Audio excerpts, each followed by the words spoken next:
성령 강림 후 제17번째 주일 예배를 성부와 성자와 성령의 이름으로 시작하겠습니다.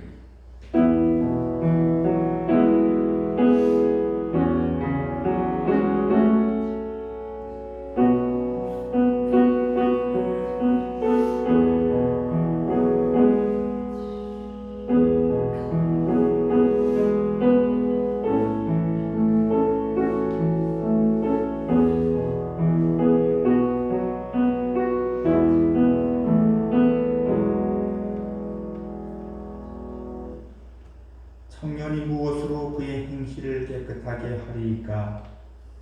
주의 말씀만 지킬 따름입니다. 내가 전심으로 주를 찾았사오니 주의 계명에서 떠나지 말게 하소서. 내가 주께 범죄하지 아니하려 하여 주의 말씀을 내 마음에 두나이다. 아멘. 다 자리에서 일어서서 찬송가 45장 찬송하겠습니다. 45장입니다.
찬송가 뒤에는 교동문 1번 10편 1편을 교도하셨습니다. 복 있는 사람은 악인들의 길을 따르지 아니하며 죄인들의 길에 서지 아니하며 말절의 자리에 앉지 아니하고 오직 여호와의 율법을 즐거워하여 그의 율법을 취하여 묵상하는도다. 그는 시냇가에 심은 나무가 철을 따라 열매를 맺으며 그 잎사귀가 마르지 아니함 같으니 그가 한 모든 일이 다 형통하니로다. 악인들은 그렇지 아니하며 오직 바람에 나는 겨와 같도다. 그러므로 악인들은 심판을 견디지 못하며 죄인들이 의인들의 모임에 들지 못하리로다. 무릇 의인들의 길은 여호와께서 인도하시나 악인들의 길은 망하리로다. 아멘. 사도신경으로 우리의 신앙을 고백하겠습니다.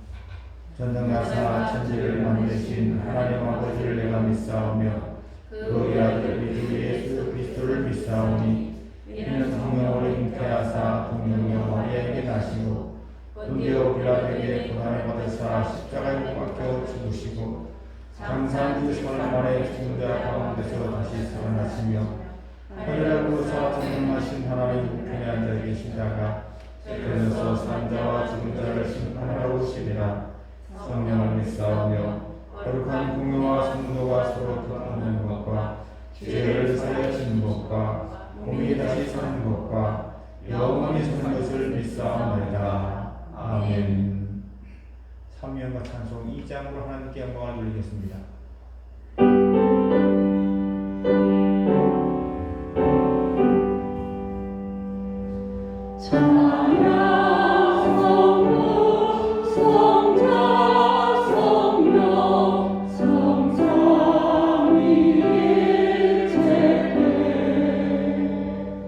영광을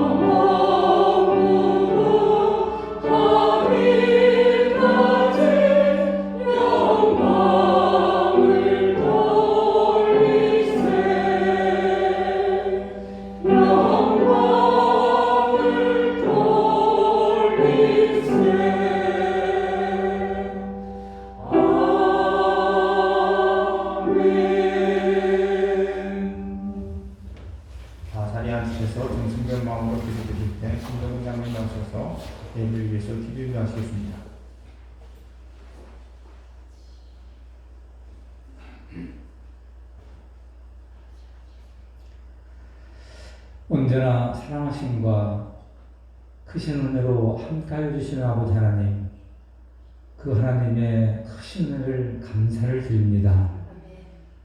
하나님, 오늘도 코로나19 바이러스라는 감염병 때문에 많은 나라가 또 많은 사람들이 두려움과 공포 속에 휩싸여 있습니다.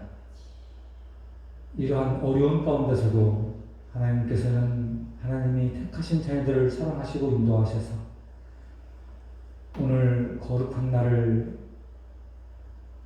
주님 제대로 나와 예배할 수 있도록 인도하여 주심을 감사를 드립니다. 비록 어려운 가운데서 비대면으로 영상으로 우리가 예배에 임하고 있는데 특별히 하나님, 우리가 이럴 때일수록 더욱 하나님의 말씀을 사모하며 우리의 마음을 가다듬고 우리의 몸을 거룩하게 하여 하나님 앞에 겸손히 예배에 임할 수 있도록 주님 인도하여 주옵소서. 더욱 간절함을 가지고 가정에서 또 교회에서 예배할 때에 하나님의 음성이 들려지는 귀한 시간 되게 하여 주시고 하나님, 결코 세상에서 오는 어떤 두려움에 휩싸이지 아니하도록 하나님, 우리가 믿음을 굳건히 세워져 갈 수 있도록 우리에게 더욱 명철함과 담대함과 지혜를 허락하여 주옵소서.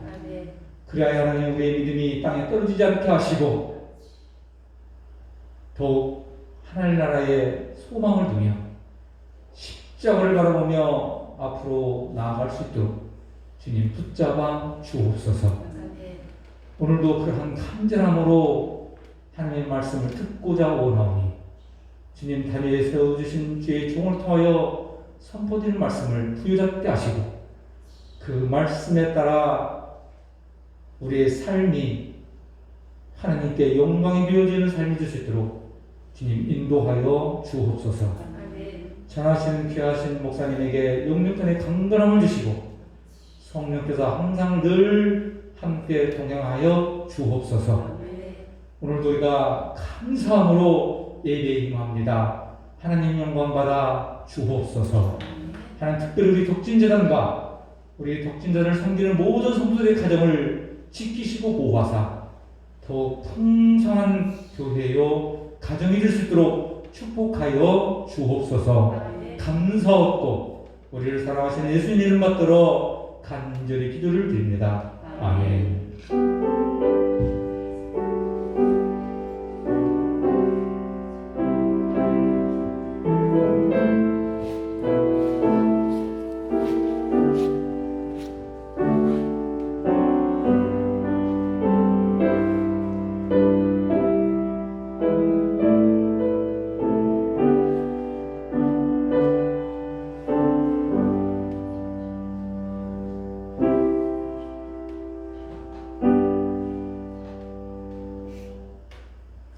다같이 찬송가 205장 찬송하겠습니다.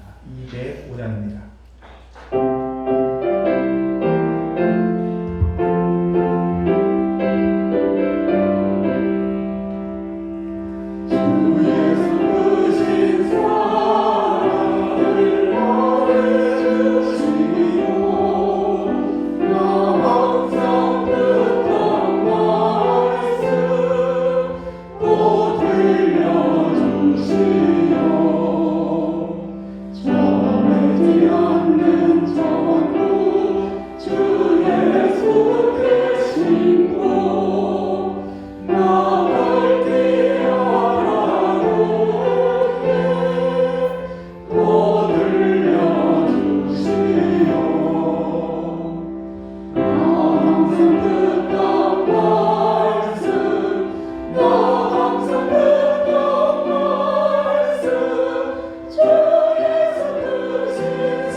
주시는 하나님의 말씀은 히브리서 4장 12절에서 13절에 있는 말씀입니다. 히브리서 4장 12절, 13절 이 두 절 말씀을 저와 한 절씩 교독하시겠습니다. 하나님의 말씀은 살아있고 활력이 있어 좌우에 날선 어떤 검보다도 예리하여 혼과 영과 및 관절과 골수를 찔러 쫓기까지 하며 또 마음의 생각과 뜻을 판단하니 지으신 것이 하나도 그 앞에 나타나지 않음이 없고 우리의 결산을 받으실 이의 눈앞에 만물이 벌거벗은 것 같이 드러나느니라. 아멘. 마스크를 벗겠습니다.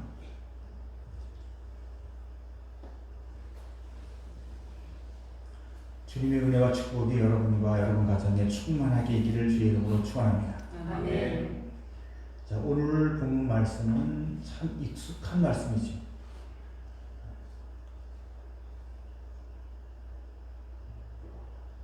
항상 어떤 본문이든지 익숙하고 많이 들었고 잘 알려진 본문은 많은 오해를 갖고 있습니다. 오늘 본문 말씀도 대표적인 것 중에 하나인데 사실 성경 말씀은 어떤 한 구절이 독립적으로 이해될 말씀이 아닙니다. 작게는 주변의 문맥에서부터 크게는 그 책 전체의 문맥 속에서 그 본문을 이해할 수 있어야 합니다. 자, 오늘 보면 12절은 자, 그 앞에 문맥을 보니까 잘 연결이 되지 않는 것 같아요. 자, 11절에 보니까 이렇게 끝나고 있습니다. 그러므로 우리가 저 안식에 들어가기를 힘쓸지니 이는 누구든지 저 순종하지 아니하는 본에 빠지지 않게 하려 함이라. 자, 그리고 이어서 오늘 보면 12절 말씀이 이어진 겁니다. 하나님의 말씀은 살았고. 자, 여러분 느낌이 어떻습니까? 11절과 12절이 이렇게 자연스럽게 이어지는 것처럼 그렇게 느껴집니까? 마치 주제가 서로 바뀌는 것처럼 느껴지지 않습니까? 자, 여기에는 번역상의 또 약간의 실수도 있습니다. 영어 성경을 보면 오늘 본문 앞에 오늘 본문이 앞에 나오는 말씀이 결론이라는 것을 짐작할 수 있게 하는 문장이 단어가 하나 더 있어요. for라고 하는 단어입니다. 헬라어로는 이게 가르라고 하는 접속사인데 이 말이 생략되어 있습니다. 가르, 왜냐하면. 자, 이 말은 4장 1절에서부터 11절까지의 말을 그 말씀을 전부 묶어서 왜냐하면 하면서 오늘 본문이 시작되고 있는 겁니다. 그래서 오늘 본문은 결코 독립적일 수가 없고 또 앞에 1절에서부터 11절까지 내용을 정확히 다 우리가 알고 있어야 이해할 수 있는 본문입니다. 자, 그럼 지난주에 자 11절부터 1절부터 11절까지의 내용이 뭡니까? 지난주에 제목이 뭐였죠? 설교 제목이 남은 안식으로 들어가라. 그렇죠? 안식은 단순히 노동 안 하고 일 안 하고 땀 안 흘리는 거 이게 아니다고 말씀드렸습니다. 그리고 히브리서 기자는 남은 안식으로 가라고 하는 것을 설명하면서 시편 95편에 나오는 저 출애굽기 광야 시절에 이스라엘 백성들의 실패의 사례를 인용했습니다. 왜 그들이 가나안에 들어가지 못했을까요? 두 가지 이유가 있었다고 말씀드렸죠. 첫째는 믿지 않아서. 뭘 믿지 않았습니까? 하나님의 약속을 믿지 않아서. 두 번째는 순종하지 않아서.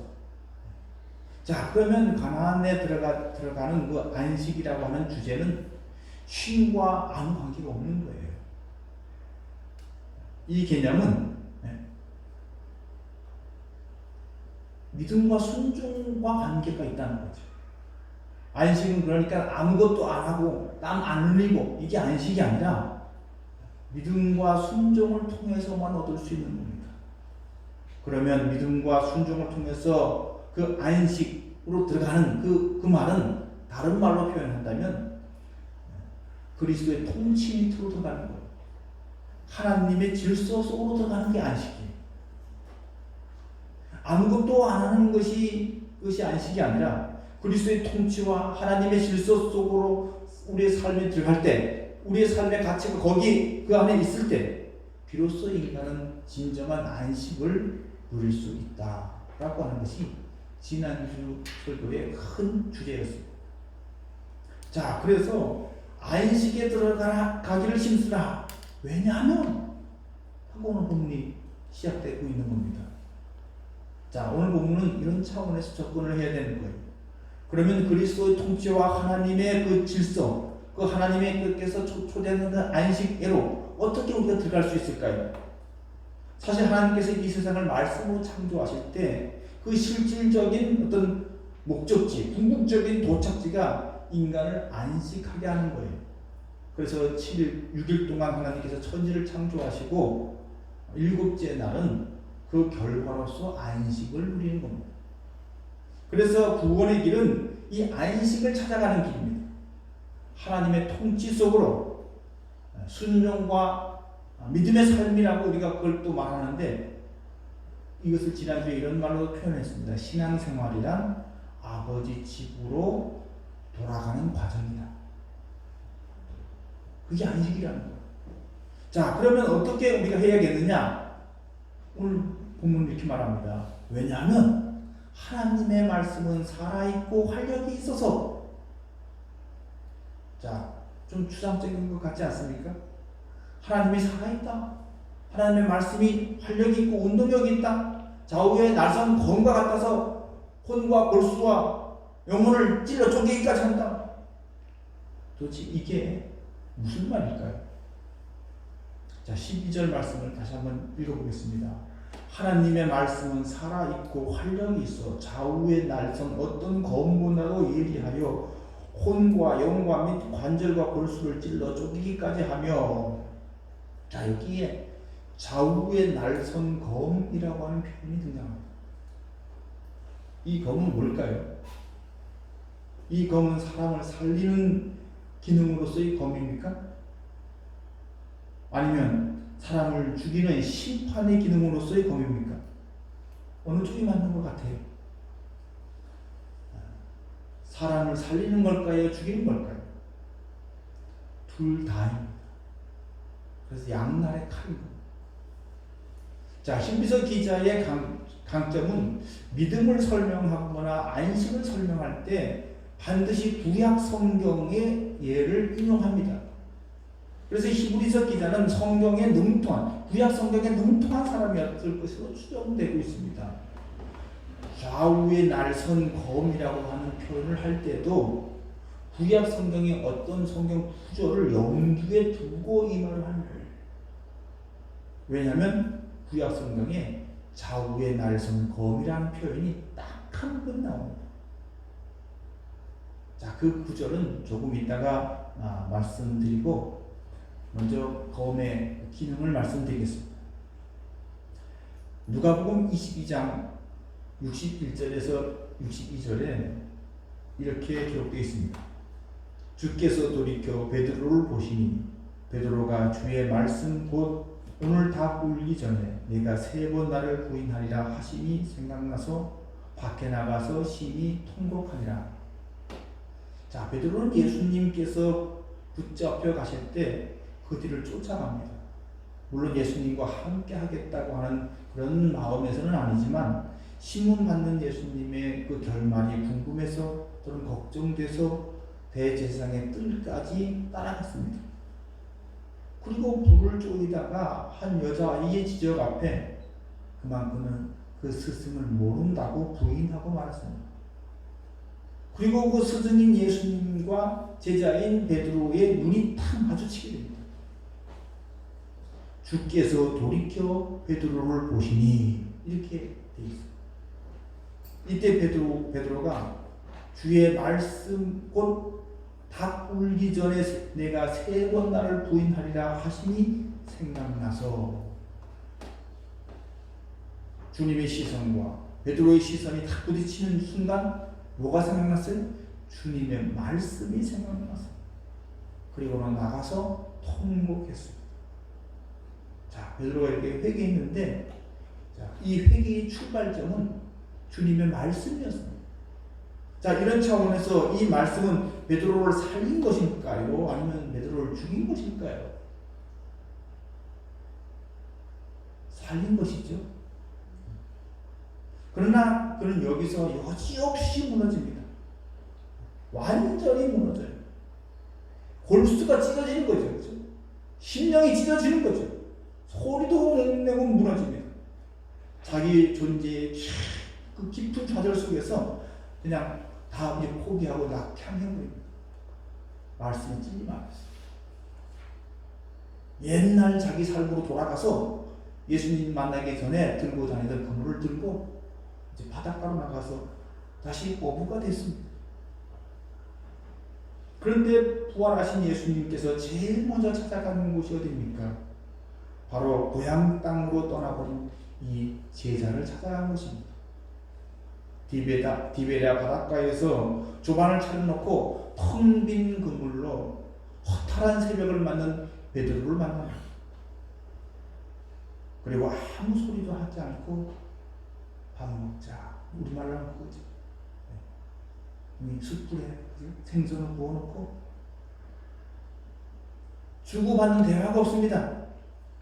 긴 침묵만 이어지고 있는데 아마 마음속에서는 아주 만감이 교체했을 거예요. 주님께서 베드로에게 물었던 질문 뭡니까? 너 왜 그랬어? 너 어떻게 나를 부인할 수 있어? 뭐 그런 겁니까? 아니었어요. 그런 건 묻지도 않고 따지지도 않았어요. 조반을 마칠 쯤에 딱 한 가지 묻습니다. 나를 사랑하느냐? 내가 나를 사랑하느냐? 자, 이때 베드로를 불렀던 호칭이 굉장히 중요합니다. 요한의 아들 시몬아 이렇게 불렀어요.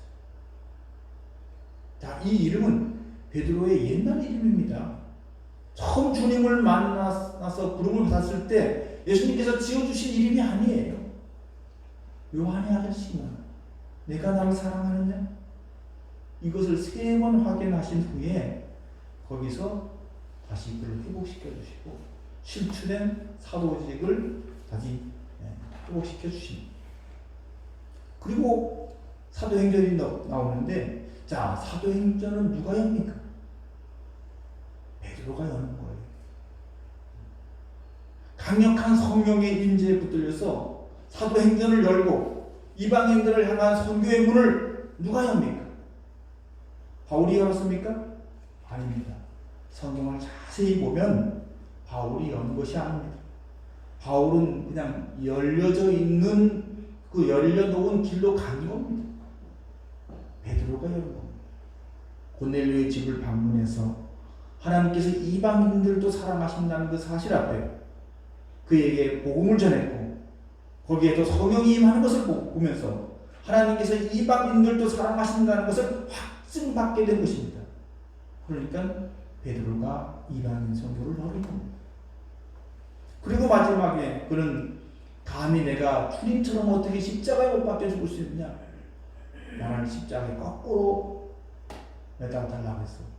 십자가에 거꾸로 매달려 순교했다고 전해지고 있습니다. 자, 사랑하는 성도 여러분, 그런데 예수님과 베드로가 처음 만났던 이 장면을 한번 생각해 보십시오. 안드레가 자기 형제 베드로를 예수님께 소개합니다. 예수님께서 베드로를 처음 만나는 순간 이렇게 말씀하십니다. 장차 내 이름을 게바라 하라. 게바가 뭡니까?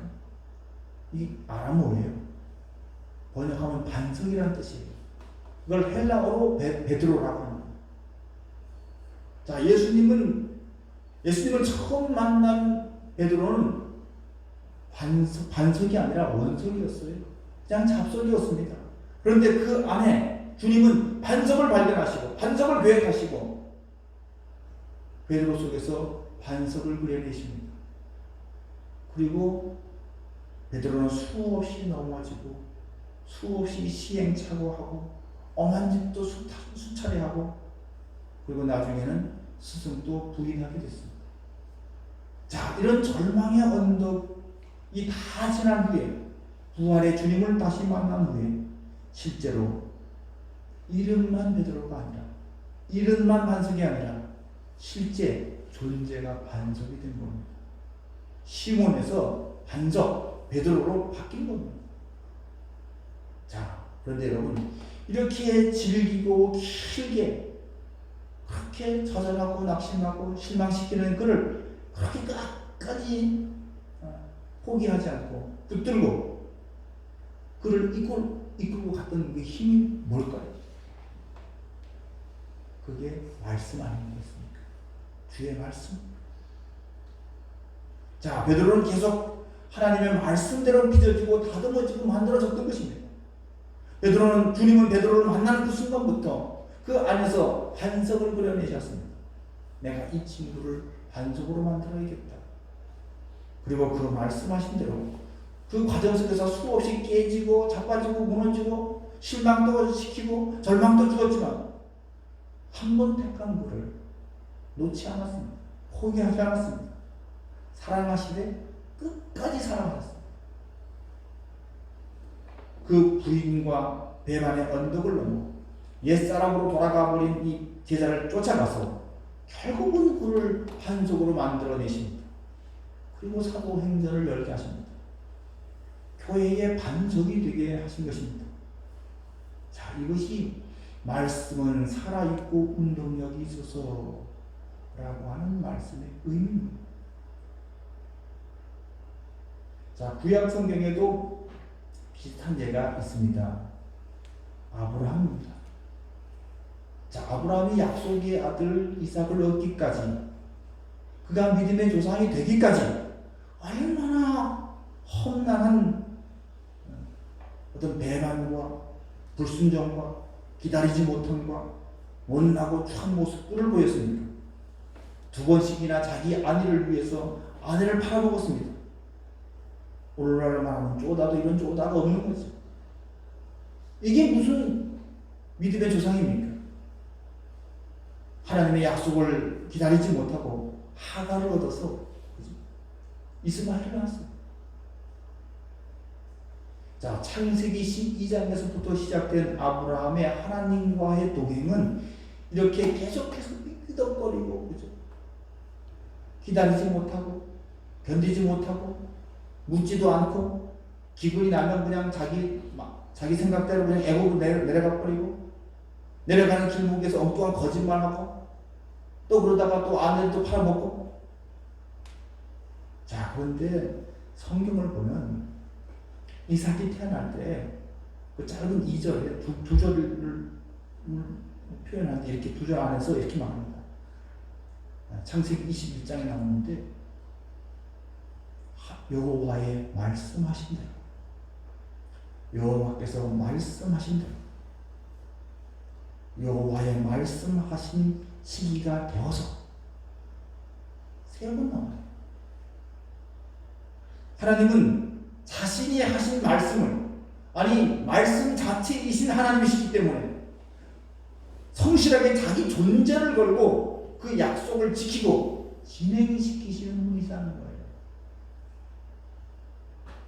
자, 그런데 오늘날 그 약속을 누구에게 하셨습니까? 아브라함에게 하신 거예요? 베드로에게 하신 거예요? 우리에게 하신 줄을 믿습니다. 아멘. 성경 전체를 통틀어서 하신 하나님의 약속은 바로 그 약속을 믿는 우리들에게 하신 거예요. 할렐루야. 자, 그 말씀이 그래서 우리 인생을 주도할 것이고 그 말씀이 이 역사를 이끌어 나갈 것입니다. 이것이 하나님의 말씀은 살아있고 운동력이 있다고 하는 말씀의 의미인 것입니다. 그러므로 우리는 하나님의 약속은 불변하시다는 사실을 믿어야 할 줄로 믿습니다. 그리고 우리는 이 약속을 붙들고 살아야 합니다. 그 말씀은 살았고 운동력이 있습니다. 지금도 말씀은 그 말씀이 성취되는 그런 능력의 말씀인 겁니다. 할렐루야. 자, 그러면 여러분, 안식에 들어간 사람은 어떻게 들어간 거예요?